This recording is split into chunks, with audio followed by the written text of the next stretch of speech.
صلی علیک یا رسول اللہ وسلم علیک یا حبیب اللہ صلی علیک یا رسول اللہ وسلم علیک یا حبیب اللہ۔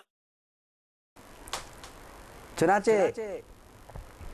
اسی لیے قرآن مجید نے اسی طریقہ کار کو پسند فرمایا کہ ناچاقی ہونے کے بعد اس کے باوجود کہ طلاق ہو جائے تو بہتر یہی ہے کہ کسی نہ کسی طرح دونوں پھر سے رشتہ ازدواج میں منسلک ہو جائیں اور اپنے معاملے کو ٹھیک چلائیں اور اللہ کے حدود سے تجاوز نہ کریں، تاکہ ان کے بچوں پر جو منفی اثرات پڑنا تھے وہ نہ پڑیں۔ اب عام طور پر اصول یہ ہوتا ہے کہ اگر مرد نے دوسری شادی کی تو جو دوسری والی ہے وہ یہ شرط لگاتی ہیں کہ صاحب آپ پہلی والی کو طلاق دیں گے تو بات بنے گی، یہ بھی کوئی بات نہیں۔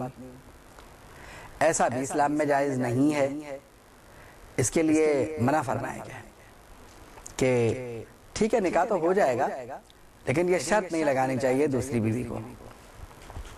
چنانچہ نامناسب طریقہ اسے پسند نہیں کیا جاتا۔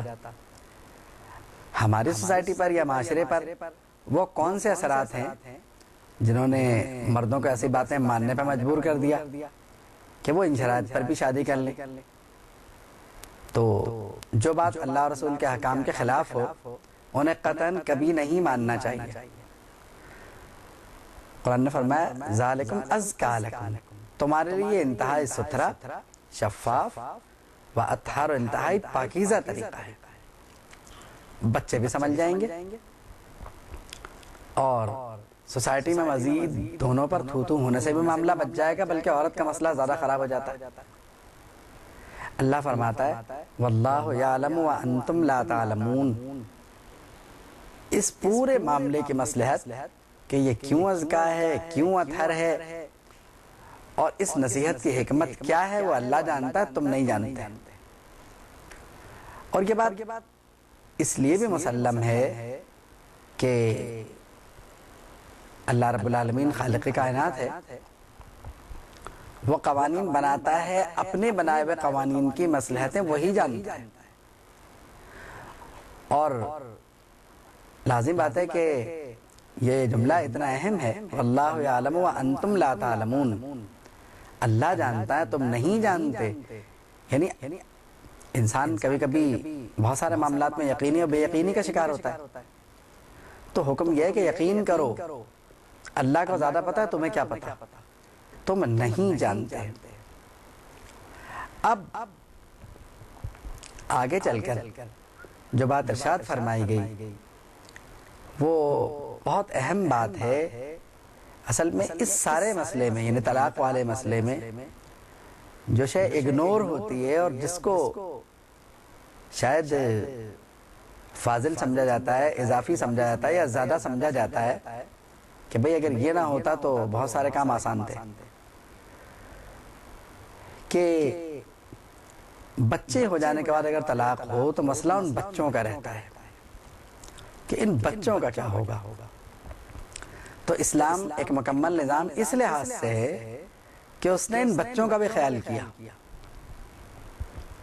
اور طلاق کے بعد عام طور پر یہی ہوتا ہے کہ صاحب بچوں کے پرورش کا کیا ہوگا، وہ کیسے پلیں گے بڑھیں گے، ان کا مسئلہ بھی حل کر دیا گیا۔ خاص کر اس صورت میں جب کہ بچے دودھ پینے اور شیرخوار ہوں تو وہ شیرخوار کی ایک بہت بڑا مسئلہ بن جاتی ہے۔ تو قرآن نے فرمایا والوالدات یرضعن اولادہن، ضابطہ ارشاد فرما دیا کہ بچوں کی مائیں بچوں کو دودھ پلائیں گی، بلکہ اپنی اولاد کو دودھ پلائیں گے۔ اولادہن، طلاق تو مرد سے ہوئی ہے نا، اولاد تو پھر بھی ان کی ہے۔ حولین کاملین، 2 سال، لمن اراد ان یتم الرضاعہ، تو جو یہ ارادہ کرے، جو یہ چاہے وہ 2 برس رضاعت کے پورے کر لے۔ یعنی مکمل طور پر دودھ پلا لیں. اب یہ جملہ کیوں ارشاد فرمایا گیا؟ یہ آگے چل کے جو ہے اس کی حکمت کا اندازہ ہوگا. اور کبھی کبھی ایسا بھی ہوتا ہے کہ ماں نہیں پلانا چاہتی. اب ماں نہیں پلانا چاہتی تو بات دوسری ہے، لیکن اگر ماں پلانا چاہتی ہے، باپ چھیننا چاہتا ہے تو یہ نہیں ہونا چاہیے، غلط بات ہے. اکثر یہ ہوتا ہے کہ طلاق جب ہو رہی ہوتی ہے تو بات جذباتی ہو رہتا ہے کہ میں جو بھی 6 مہینے یا 1 سال کا بچہ ہے میں اس کو اٹھا کے لے آؤں گا اور اس کو اس کی پھوپھی یا جو بھی ہے، کیونکہ ننیال کے رشتوں سے تو معاملہ ختم ہو جاتا ہے، وہ دودھ پلا لیں گے یا ڈبے کے دودھ ہے پال لوں گا. یہ غلط ہے. اگر ماں کو دودھ پلانے سے کوئی مسئلہ نہیں ہے تو ضرور اسی سے پلوایا جائے، کسی اور سے نہیں. صلی علیک یا رسول اللہ وسلم علیک یا حبیب اللہ صلی علیک یا رسول اللہ وسلم علیک یا حبیب اللہ.